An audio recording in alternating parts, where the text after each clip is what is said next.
When you're getting into fighting games at a competitive level, either as a player or a spectator, you'll often hear phrases and jargon about the game that you don't understand. Oh, he's so Pringles, where your curly mustache at? This is natural when you learn a new hobby, but fighting games in particular use so much technical jargon that a playable character can't just be described as offensive or defensive.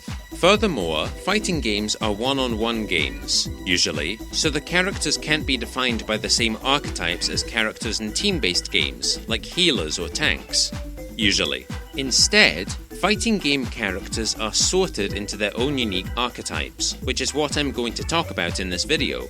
These archetypes won't apply to every fighting game out there, since games like Tekken and Smash Bros. Do things differently, but they should apply to most 2D fighting games. The reason I'm making this video is that there are plenty of videos that break down general fighting game terminology, but there hasn't been a video that clearly breaks down fighting game archetypes. Oh, someone already did that. And it has hundreds of thousands of views. Oh well, at least I have my Adventure series. He can't take that away from— Oh, son of a— Joking aside, I thought this guy's video was pretty good. He talks about several archetypes from multiple games and gives examples for each archetype. Plus, I think his idea of comparing fighting game characters to recipes is a great analogy. With that said, I felt like some of his choices didn't match up with his definition of an archetype.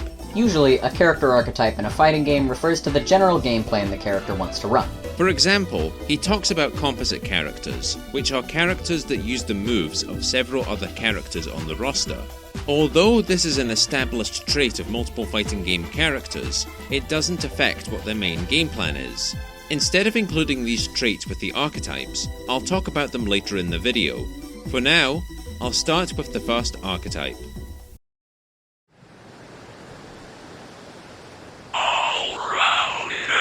The answer lies in the heart of battle. All-rounder characters are pretty easy to understand, since they aren't unique to fighting games. They are balanced characters that don't have any particular strengths, but don't have any particular weaknesses either. As a result, they can play offensively pretty much just as well as they can play defensively. Ryu from Street Fighter is the quintessential all-rounder character. In every single Capcom fighting game he appears in, he is completely average in design.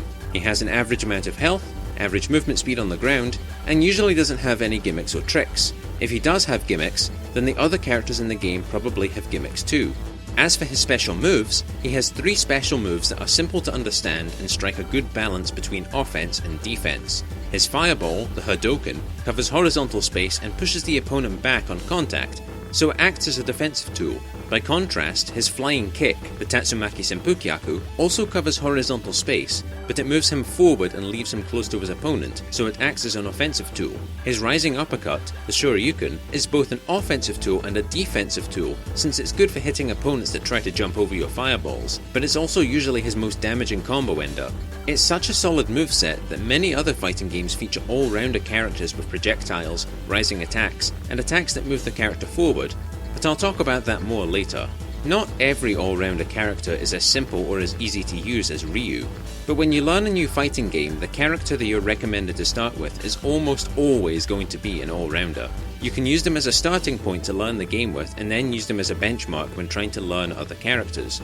Besides Ryu, some notable all-rounder characters are Jago from Killer Instinct, Super Saiyan Goku and Perfect Cell from Dragon Ball FighterZ, Kai from Guilty Gear, Catalina from Grand Blue Fantasy Vs, Haomaru from Samurai Showdown, and Grave from Fantasy Strike.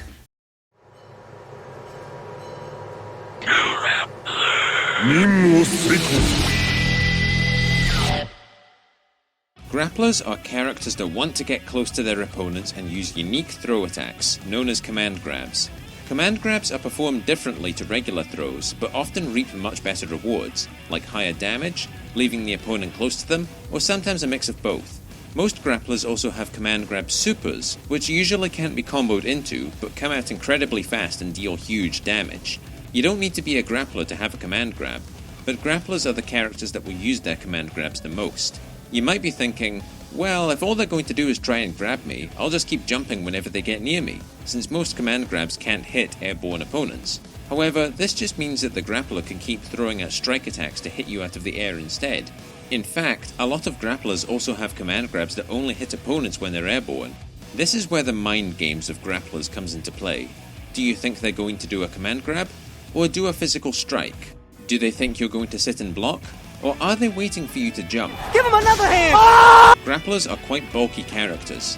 They almost always have a lot of HP, but they're slow and don't have a lot of options for moving around the screen. Potemkin from Guilty Gear is a perfect example of this design. As the grappler of Guilty Gear, he can withstand more damage than any other character on the roster, but he is also the only character that cannot run or perform air dashes. This sluggishness often makes grapplers sitting ducks for projectiles or other far-reaching attacks. Grapplers are common in fighting games, but in some games they work a little bit differently. Team games like Ultimate Marvel vs. Capcom 3 and Dragon Ball FighterZ both have characters with command grabs and command grab supers, like Hagar and Android 16 respectively. However, their command grabs either deal noticeably less damage than their combos do, or they're used as part of their combos anyway, so they aren't used in the same way that traditional grapplers use their command grabs. Besides Potemkin, examples of grapplers include Zangief from Street Fighter, Cerebella from Skullgirls, Thunder from Killer Instinct, Midori from Fantasy Strike, La Diva from Granblue Fantasy Versus, and Iron Tiger from BlazBlue.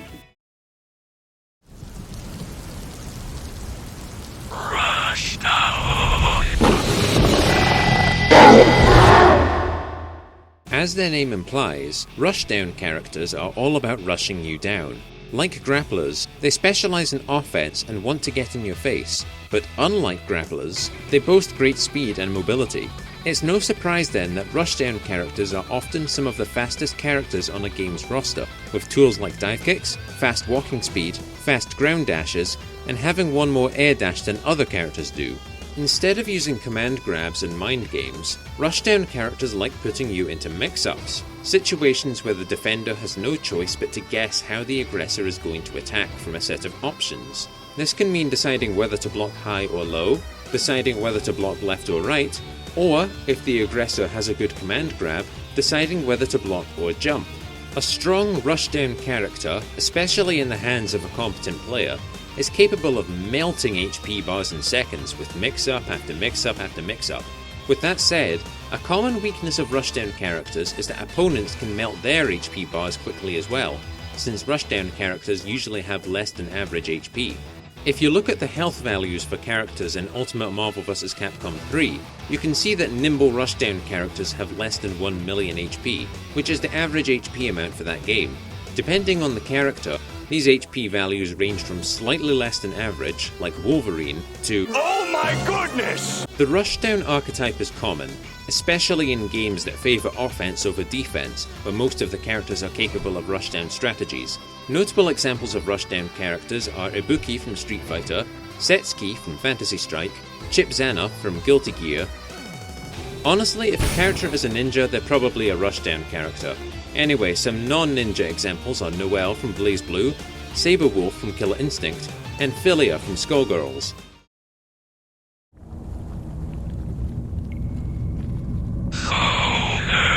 Let's play. If you've ever watched a fighting game player and thought they were just spamming fireballs, chances are that they were using a zoner character. Zoner characters are designed to be strong at zoning, the strategy of fighting your opponent from a distance. Zoner characters like to fight anywhere from just outside Footsie range all the way to full screen.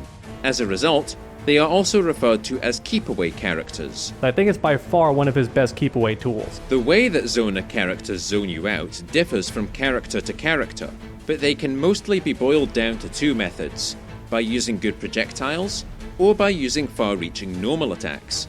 This is shown in one of the first real fighting games, Street Fighter 2. Dhalsim and Guile are both zoners, but Guile can zone you out by throwing a lot of fireballs, whilst Dhalsim has punches and kicks that cover almost the entire screen. Dhalsim has a fireball as well, but unlike Guile's Sonic Boom, he can't walk alongside it like Guile can. With that said, there are some zoners that keep their distance by laying traps, like Kan-Ra from Killer Instinct. These are known as trap zoners, but they're not as common as the other two types of zoners. Although they are strong at fighting from a distance, zoners are usually weaker when their opponent is right in their face. To give you an idea of what I mean, let's look at a much more recent Street Fighter game, Street Fighter V. In this game, Two common defensive tools are invincible reversals and 3-frame normals. Invincible reversals are special moves with complete invincibility designed to get you out of your opponent's pressure, whilst 3-frame normals are the fastest type of non-special moves in the game and are also useful for interrupting your opponent's pressure. Characters like Akuma, Chun-Li and Nakali have both invincible reversals and 3-frame normals, but Guile only has an invincible reversal. Dhalsim does have a 3-frame normal, but his escape option, a teleport, isn't fully invincible and can be beaten with throws. In fact, if you look at every Zona character in Street Fighter V, you can see that none of them have both a 3-frame normal and a fully invincible reversal. It's important to note that not every Zona character is weak at close ranges, and that not every character that can fight well from a distance is a Zona. You just have to look at the character's design and decide for yourself. Besides Guile and Dhalsim, some notable Zonas include Morrigan in Ultimate Marvel vs. Capcom 3, Glacius from Killer Instinct, Peacock from Skullgirls, Jaina from Fantasy Strike, and both of the Belmonts in Super Smash Bros. Ultimate. The 4 archetypes I've mentioned so far are all staples of fighting games. If you go into any discussion on fighting game character archetypes, at least one of these 4 will always be brought up. Before making this video, I assumed that these were the only 4 archetypes, and that any character could be classified under them, either as one archetype, or as a fusion of multiple archetypes. However, I hit a wall when I thought of a character that didn't fit any of the main 4 archetypes. Karin Kanzuki from Street Fighter V. Yes, I know that I'm talking about Street Fighter again, but hear me out on this one. Karin is much more suited to playing offensively than defensively, so she isn't an all-rounder. She has a fast normal dash and a command dash, but she isn't the kind of character that overwhelms you with high mobility and mix-ups like a Rushdown character. She does technically have a command grab, but it's a follow-up to another special move. It can't be used on its own, and it doesn't hit crouching opponents, so she isn't a grappler. The only archetype left is the Zona, but she doesn't have anything to fight at long range consistently. However, she is great at fighting at this mid-range, known as Footsie range. After giving it some thought and examining other characters with similar designs, I believe that Karin belongs to this archetype.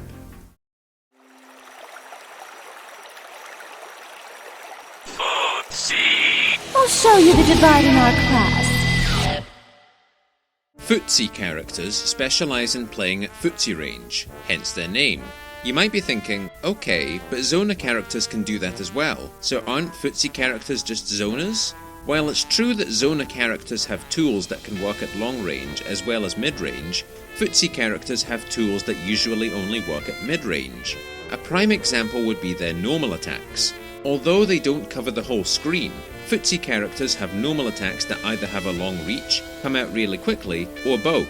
This allows Footsie characters to take on a poking strategy, where they stay at a distance and use their furthest reaching attacks, wearing their opponent's health down over time.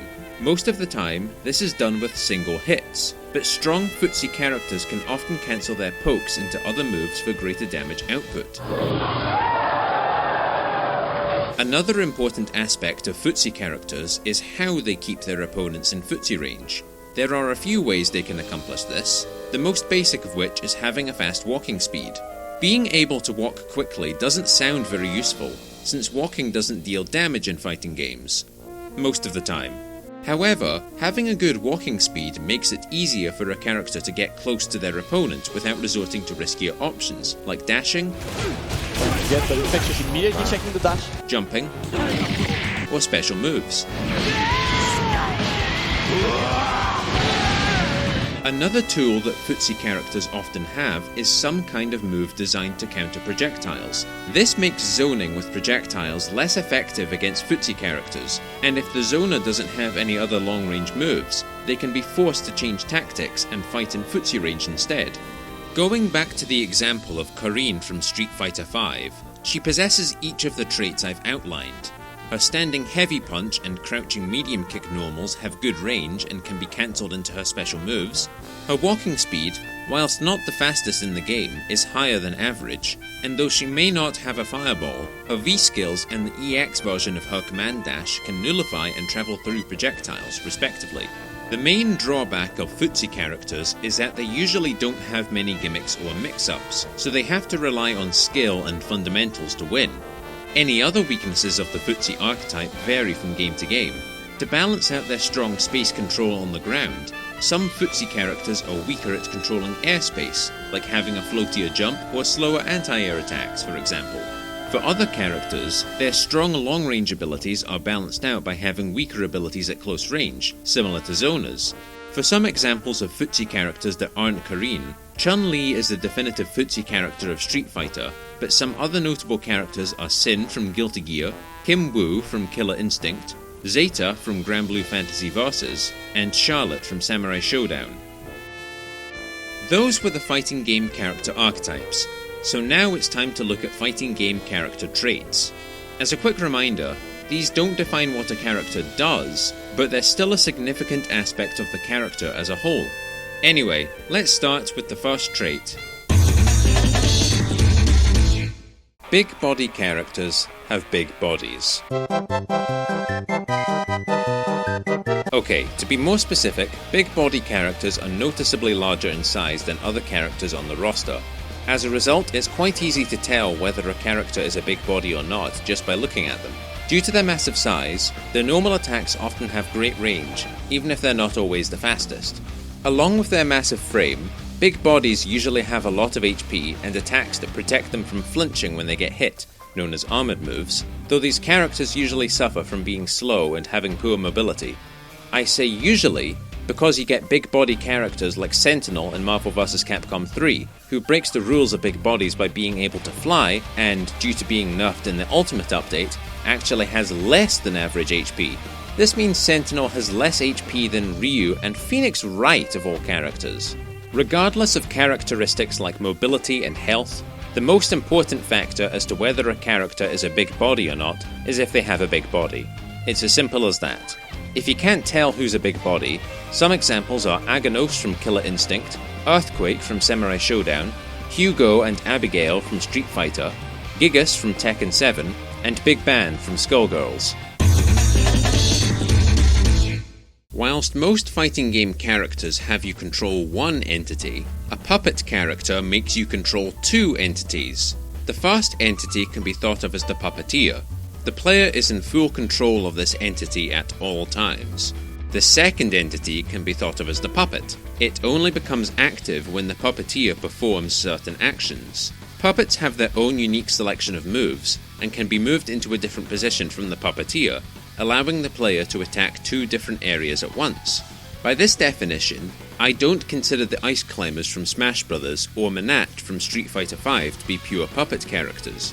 Manat's orb does have a couple of its own unique moves, but it acts more like an extension of Manat than as a separate entity. As for the Ice Climbers, it's possible for them to function somewhat like a puppet character, but both climbers are active at all times, and they share the exact same moveset. A better example of a puppet character is Carl Clover from BlazBlue. After all, he fights alongside an actual puppet called Nirvana. Nirvana possesses several typical traits of puppet entities. She has her own unique move list, she has her own health bar, and she is activated and deactivated by the player at will. If you think controlling two entities at the same time sounds difficult, you're right. Puppet characters are often some of the hardest characters to use on a fighting game roster, requiring extremely good execution to use well. On top of the high execution barrier, puppet characters also have some kind of defensive weakness. For some examples, Carl is tied for the lowest HP of any character in BlazBlue, Rosalina is one of the lightest characters in Smash Bros, so she's easier to KO, and Misfortune from Skullgirls takes more damage than normal if her puppet, her head, gets hit at the same time as her body. Puppet characters may take a lot of work to use, and they have their weaknesses, but they have their strengths too. Due to being able to attack from two positions at once, puppet characters have some incredible offensive capabilities. Not only can they trap opponents in constant mix-ups, but some puppet characters can even set up unblockable attacks. All in all, puppet characters are incredibly complex and are not for beginners. Besides the examples I've already listed, some other puppets are Zato-1 from Guilty Gear and Debo from JoJo Heritage for the Future. I mentioned earlier that Rushdown characters can kill quickly, but can also be killed quickly.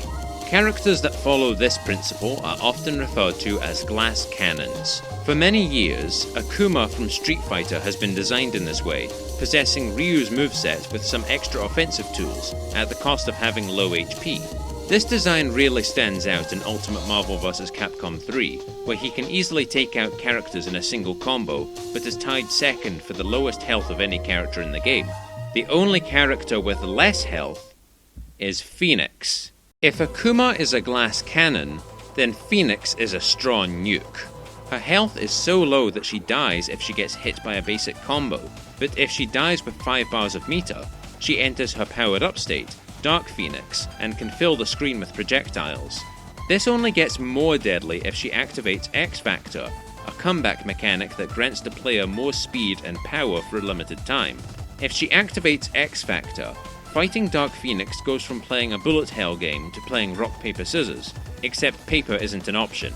By using projectiles in combination with her teleport, she can set up left-right mix-ups that will kill your character if you don't correctly guess which way to block, though she still has very low HP whilst in this form. Like I said, she's a straw nuke. Outside of Capcom games, Jigglypuff in the Smash Bros. Games is another good example of a glass cannon, especially in Melee, where she's easier to KO than other characters, but can KO characters incredibly quickly with her rest move.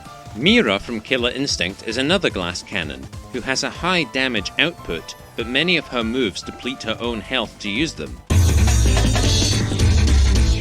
When I was talking about all-rounder characters, I mentioned that many all-rounder characters have special moves like Ryu's special moves, specifically a projectile, a rising attack, and an attack that moves them forward. Characters with this moveset are often referred to as Shoto characters, named after Shotokan Karate, the inspiration for Ryu and Ken's fictional fighting style. However, there are differing opinions as to what makes a character a Shoto, since many characters that resemble Ryu's design also have notable differences. Personally, I believe that a Shoto character needs to have moves that function like Ryu's Hadoken, Shoryuken, and Tatsumaki Senpukyaku and use the same inputs as each of those moves, unless the game uses an unconventional control scheme. This means that I don't consider Kai from Guilty Gear to be a Shoto, since his equivalent to a Tatsu uses a different input. Furthermore, a Shoto may have more tools than Ryu, as long as it doesn't dramatically change their character design. For example, in Street Fighter 4, I would consider Akuma to be a Shoto, since he has a Hadoken, Shoryuken, and Tatsu, plus a few extra tools that give him more offensive options. On the other hand, Seth has a Shoryuken as well as a projectile and a move a little like a Tatsu, but with far-reaching normals, a teleport, a wall jump, and a command grab. His varied toolset makes him more like a jack-of-all-trades character, rather than a Shoto. For some examples of Shotos from other games, there's Gran and Catalina from Granblue Fantasy Versus, Jago from Killer Instinct, and Philia from Skullgirls. A Rekka character is any character with a strike attack performed by inputting a quarter circle forward and punch input that has 2 follow-up attacks performed by adding another input. The first ever special move like this was Fei Long's Rekka Ken in Super Street Fighter 2, hence why this attack and characters that have such an attack are called Rekkas. For most Rekka characters, like Fei Long, EX Kyo in King of Fighters 13, and Iron Fist in Ultimate Marvel vs. Capcom 3, their Rekka follow-up attacks are performed with another quarter circle motion each. However, other characters like Yamcha in Dragon Ball FighterZ and Orchid in Killer Instinct only require you to press the button again, with no motion required. Honestly, that's all there is to Rekka characters. You know how in hack-and-slash games like Devil May Cry, you can switch to other weapons in the middle of battle, changing your moveset almost entirely? That's what a stance character is like. Stance characters can freely alternate between 2 or more different modes, or stances, that each come with a different moveset and even a different playstyle. With multiple movesets, stance characters have a lot of options, but also take more time to learn, so they are difficult characters to pick up. Many characters in Tekken can switch between different stances, but Lei is the definitive stance character of the game, with 13 different stances in Tekken 7. Gen is the main stance character of Street Fighter, but Zeku and Vega in Street Fighter V are also noteworthy examples. Other notable stance characters are Leo from Guilty Gear and Idol from Killer Instinct. Unorthodox characters can be summed up as the weird characters in fighting games. These characters often have odd visual designs, unorthodox fighting styles, and unique, unconventional attacks in their games. In a game like Super Smash Bros., not many characters have a move whose power is decided by RNG, like Mr. Game & Watch's Judgment move. Similarly, even in a game as crazy as Guilty Gear, no other character can toss random items onto the field and turn the game into Mario Kart with Footsies like Faust can, unless you're Lum from Fantasy Strike. Like big bodies, you can usually tell if a character is an unorthodox character just by watching them in action, since the way they fight is so visually different from other characters. Aside from Mr. Game & Watch, Faust, and Lum, some examples of unorthodox characters are Voldo from Soul Calibur, Yoshimitsu from Tekken, and 12 from Street Fighter III Third Strike. As I said before, not all fighting games use the same archetypes as the one mentioned in this video, so this isn't a definitive guide for every single fighting game out there. At the same time, I hope that what I've said in this video can be applied to the fighting game or fighting games that you play. I imagine that people will disagree with some of my definitions of archetypes, and that's alright. Everyone will have slightly different definitions of a Rushdown character or a Zona character. Furthermore, if there are any other archetypes or traits that I didn't mention that you think would be worth talking about, let me know. I've only been playing fighting games seriously for about 5 years, and most of that has been with Street Fighter, so I definitely have room to learn about other possible archetypes, traits, and other games in general. If you're still watching, I really appreciate that you've stayed this long. Here's a link to my channel if you'd like to subscribe, and here's a link to some other content I've made. Thank you once again for watching to the end, and I hope that this video has helped to give you a better idea of the character archetypes of fighting games.